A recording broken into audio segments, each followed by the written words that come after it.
fellow at the Institute of Middle Eastern Studies at King's College London. He joins us now. So what do you make of this, what some people are calling diplomatic success?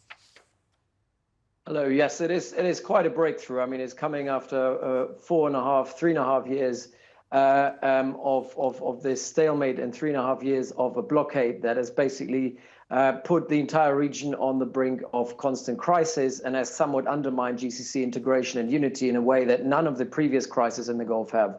So in many ways, it's a very positive development.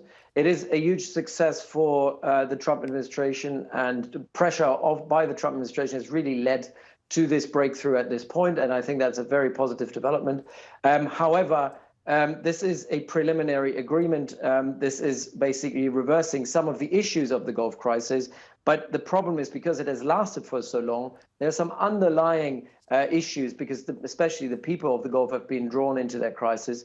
And this will probably persist for many years, if not an entire generation, to actually get rid of this. It will take a long time to actually go back to a pre-2017 a condition whereby the GCC will function as effectively as it has before 2017, and where all sides can actually talk to one another.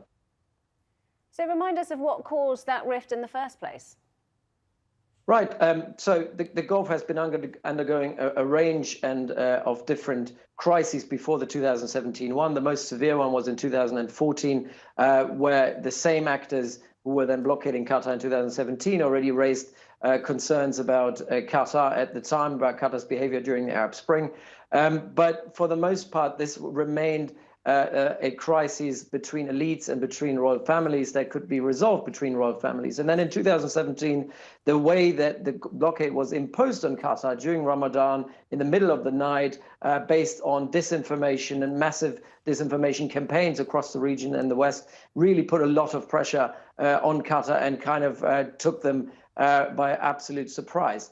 And obviously, the very root cause of this crisis is not issue-based. It's not really about Al Jazeera. It is not necessarily about Qatar's behavior about the Arab Spring. It is more about ideology. It's more about how both sides view the Arab world, view the Middle East, and the future of the Middle East post-Arab Spring. And I think this is where it will take a long time for these actors to actually see head-to-head and see objectives in the same way.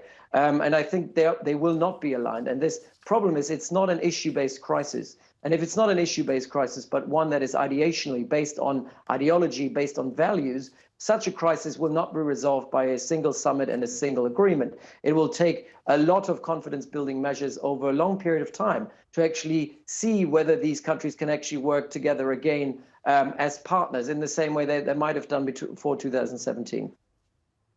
Okay, Andreas Krieg from King's College London, thanks very much indeed for joining us on the programme.